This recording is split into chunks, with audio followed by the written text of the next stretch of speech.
Welcome to Donmar TV News Channel. Okay. Pag-usapan natin itong si Raul Manuel na shock dito sa balita sa desisyon dito sa AFP headed by Gibo Chidoro, no? Secretary of National Defense Gibo Chidoro. Na shock itong si Raul Manuel. Alam niyo ba kung bakit? Dahil dito sa dalawang aktivista, no, na yung AFP nagpapamedya sila na akala nila ay sumurrender at ito ay magbalik loob, itong mga aktivista na ito, buong akala nila binaliktad sila. Okay?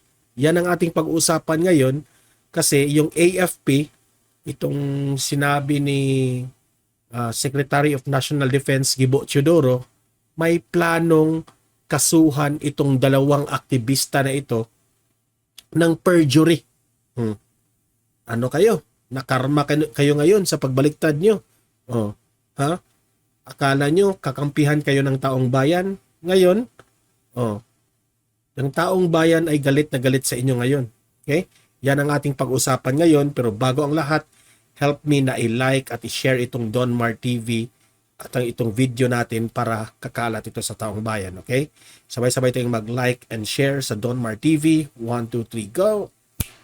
Thank you. And also guys, i-subscribe, i-follow itong Donmar TV para lagi kayong updated sa mga balita na kagaya nito. Okay?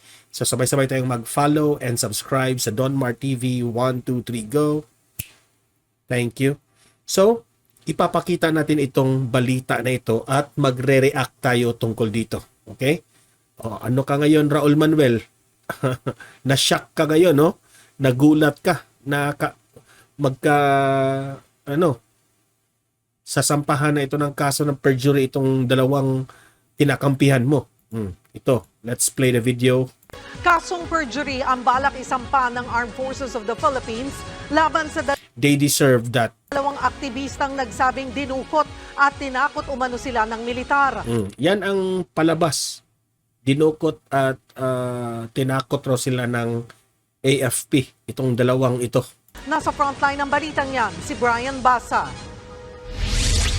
Kumpletong humarap sa budget hearing ng Defense Department sa Kamara sina Secretary Gilbert Chodoro, Armed Forces Chief Romeo Bronner at mga opisyal ng AFP kanina. Hindi tuloy naiwasang itanong ni Kabataan Party List Representative Raul Manuel. Tingnan nyo yung mukha ni Raul Manuel. Nagulat. Well, ang tungkol sa kaso ng dalawang Ito yung time, itong dalawang ito, inipresenta sila sa NTF-ELCAT, no? Na akala nila sa media na ito magpapasalamat sa pag-save nila dito sa AFP. Ngunit hindi binaliktad, no? Na marami ang nagsasabi, di umano mga analyst at ibang mga tauhan sa AFP, especially itong si Secretary of National Defense, binaliktad sila. Siniraan pa itong AFP. Na alam naman natin na itong AFP ay hindi sila ganyan. environmental activist na sina Junila Castro at Jed Tamano na pinakawalan kahapon ng militar. Bagay na derechahan ding sinagot ng sponsor ng budget na si Negros Occidental Representative Mercedes Alvarez. Ito yung ikinagulat ni Raul Manuel. Would the AFP admit to abduct? Gusto ni Raul Manuel dito na aamin itong Armed Forces of the Philippines na inabduct di umano. At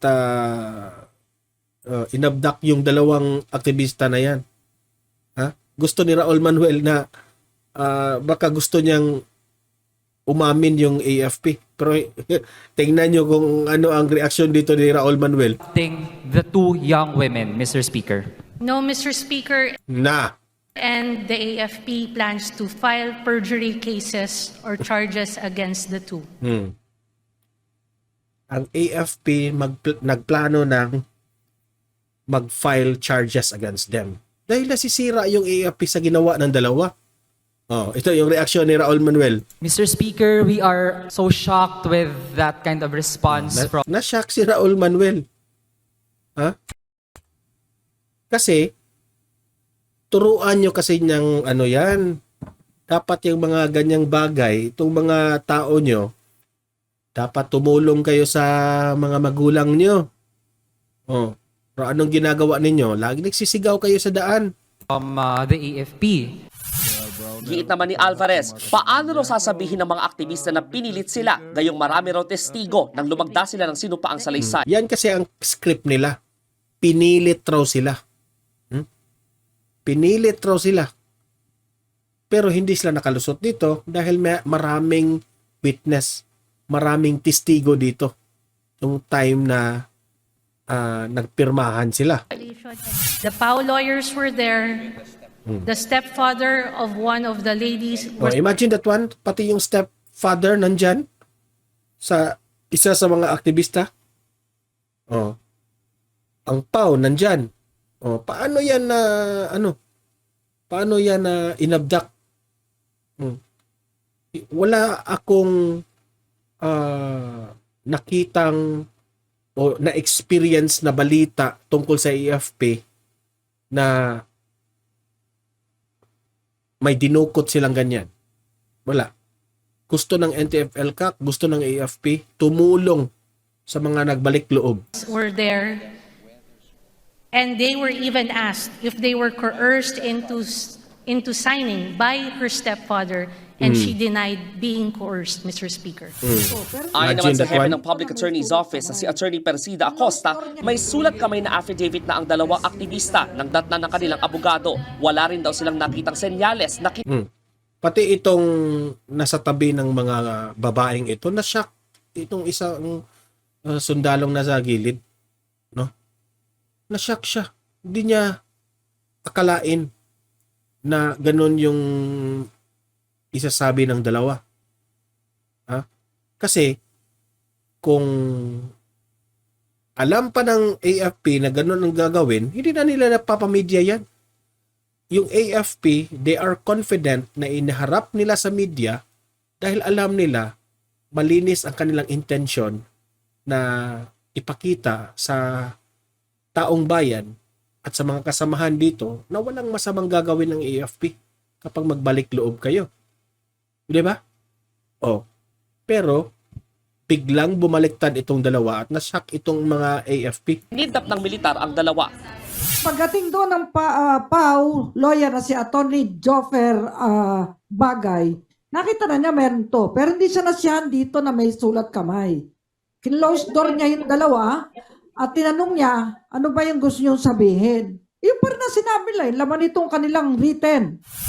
Una nang sinabi kahapon ng National Task Force to End Local Communist Armed Conflict o NTF-ELCAC na tila tinraidor sila sa pagbaliktad ng sinumpaang salaysay ni Tamano at Castro. Dahil bago ang press con sa Plaridel, Bulacan, nakausap pa raw mismo ni NTF-ELCAC Director Jose Mario Chico ang dalawa. Kaya sa ngayon, pag-aaralan daw muna nila kung maghahabla sila ng So, itong microphone, tinabi na ng isang officer na yan. Dahil hindi niya akalain ganyan yung mga salita nila. kasong perjury sa dalawa.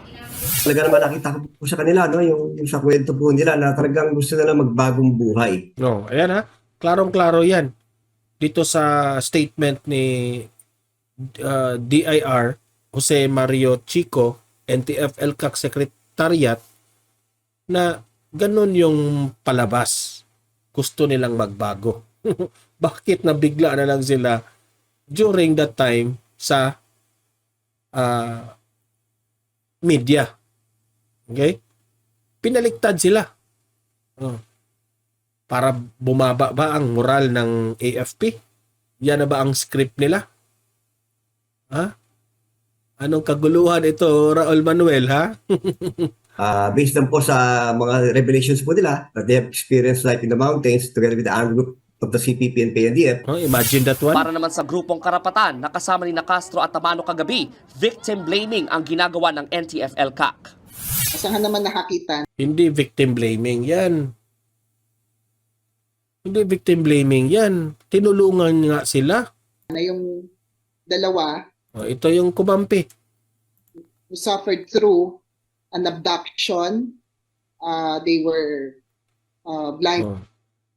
Ito, mauungkat at mauungkat ito ang katotohanan. Alam niyo ba kung bakit? Ha? May ebidensya eh. May mga testigo eh. Oh. Tuloy mapapahiya kayo. Folded, gagged, tied like animals, denied. Sige, tingnan natin yung sinabi mong tied like animals. Papatunayan nyo yan. Kung may video kayo, maniniwala yung taong bayan. Pero marami yung testigo. Ha? Of their all the rights, constitutional rights that should be afforded. Ang tanong ko sa iyo, nandun ka ba at that time na nangyari na nasabing tied at blindfold sila? Nandun ka ba? Naniniwala ka naman kaagad sa mga sinabi nila? Sa kanila, sila pa ang kakasuhan ngayon. Kahit ako ang tanungin eh. Of course, kakasuhan sila kasi gumawa sila ng kwento. Ha? Yung ating AFP ay tutulong yan sa taong bayan. Hindi yan ang layunin nila kabutihan sa bansa natin. Oh, ba't naman sila mag-a-abduct ng ganun-ganun? Ha? Hindi ka paniwala dyan.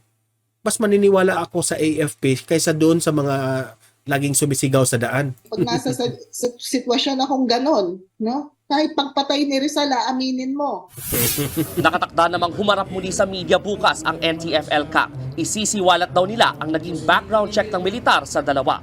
Nagbabalita mula sa... So ayan, yun ang balita.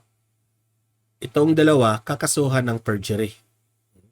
Kaya itong si Raul Manuel, tudong kampi dito. Alam nyo naman, ha? Ayaw kong isiniwalat ito, kaya bawal sa YouTube at sa Facebook yan dito. Oh. So, ano ka ngayon, Raul Manuel? Gulat ka ngayon sa ginawa ni Gibo Chidoro. Ha? So, kayo mga audience ko dito, libre kayo mag-comment, mag-react. Pabor ba kayo sa ginawa ng AFP? Maniniwala ba kayo dito sa mga kasamahan ni Raul Manuel, yung dalawa? Ha? Na itong mga aktivista na dalawang ito? Comment, react, babasahin natin yan at pakinggan natin ang inyong opinion, okay? I-like, i-share itong video natin para mamulat ang mata ng taong bayan sa mga ganitong mga pangyayari, no? At i-follow, i-subscribe ang Donmar TV para you will always be updated sa mga balita na kagaya nito. Okay? See you in my next video. Have a great day. God bless inyong lahat.